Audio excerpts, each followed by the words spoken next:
Subscribe Digital Help YouTube channel. Hello and welcome. আমি Habibur Rahman, digital হেল্পের পক্ষ থেকে সবাইকে জানাই স্বাগত। আজকে টিউটোরিয়ালটা মূলত হলো যে পিএলভি ফাইল আমরা কিভাবে পিকচার ল্যাব দিয়ে তৈরি করতে পারি এই সম্পর্কে মূলত টিউটোরিয়ালটা। জাস্ট আমরা যদি পিকচার ল্যাব যে অ্যাপসটি আছে সেই অ্যাপসটি ওপেন করি, জাস্ট এই লেখাটি যদি আমি পিএলভি ফাইলে রূপান্তর দিতে চাই তাহলে আমাকে কি করতে হবে এই সম্পর্কেই মূলত টিউটোরিয়ালটা। জাস্ট আমরা এটা হলো যে আমার যে লেখাটা দেখতেছেন এই লেখাটা যদি আমি পিএলভি ফাইলে রূপান্তর দিতে চাই, জাস্ট সেভ বাটনে আমরা একটা ক্লিক দেব। সেভ বাটনে ক্লিক দেওয়ার পরে এখানে সেভ অ্যাজ এ প্রজেক্টে আমরা ক্লিক দিতে হবে আমাদেরকে। দেওয়ার পর এখানে আমাদেরকে একটা প্রজেক্ট নেম দিতে হবে, যে নামে আমরা প্রজেক্টটি সেভ করতে চাচ্ছি বা পিএলপি ফাইলটি সেভ করতে চাচ্ছি।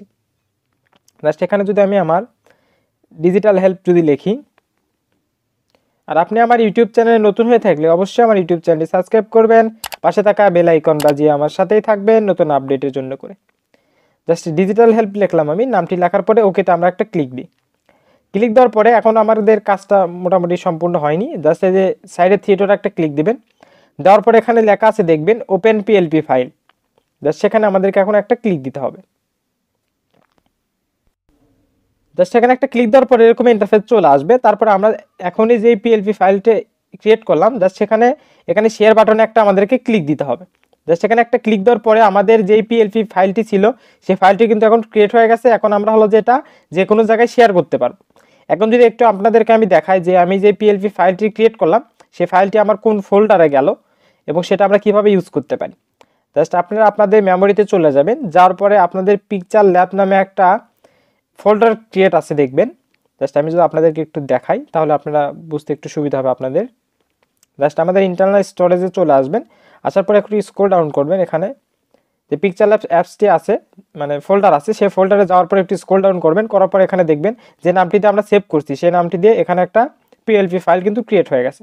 এখন কিন্তু আমরা এটা যে কোনো ক্ষেত্রে ব্যবহার করতে পারবো এবং শেয়ার করতে পারবো, কোনো সমস্যা হবে না। এখন যদি আমি এই পিএলপি ফাইলটি আবার আমি পিকচার ল্যাবে মানে ওপেন করে দেখাই সেক্ষেত্রে কেমন হয় ঠিক দেখেন। আমি এটা কেটে দিই, কেটে দিয়ে আমি আবার প্রবেশ করি পিকচার ল্যাবে। জাস্ট পিকচার ল্যাবসটি ওপেন করে আমি এটা ক্লোজ করে দিই। দেওয়ার পরে জাস্ট আমি যদি সাইডের থ্রি ডট আছে জাস্ট সেই থ্রি ডটে একটা ক্লিক দিই।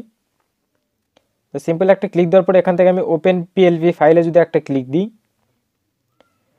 তারপরে আমি কিন্তু ডট পিএলপি এখানে একটা ক্লিক দেবো। যেহেতু আমি যে ফোল্ডারে আমার হলো যে পিএলপি ফাইলটি আছে সেই ফাইলটি আমরা খুঁজে হলো জাস্ট যদি ক্লিক দিই তাহলে কিন্তু আমরা যে লেখাগুলো লিখছিলাম সেই লেখাটা কিন্তু অটোমেটিক চলে আসবে।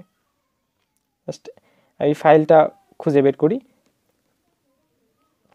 জাস্ট এই ফাইলটা, জাস্ট এখন এই ফাইলটিতে যদি আমি একটা ক্লিক দিই, ক্লিক দেওয়ার পরে ওপেন এন্ড অ্যাডে আমরা জাস্ট ক্লিক দেবো। জাস্ট দেওয়ার পরে এটা এখন আমরা কেটে দেবো। এখান থেকে যদি আমরা এখন ব্যাক দিই, দেখেন আমার কিন্তু ওই ফাইলটা চলে আসছে। এখন এই পিএলপি ফাইলটা কিন্তু আমরা যে কোনো ক্ষেত্রে ব্যবহার করতে পারবো, অনায়াসে, কোনো সমস্যা নেই। এভাবে কিন্তু পিএলপি ফাইলগুলো তৈরি করা যায়।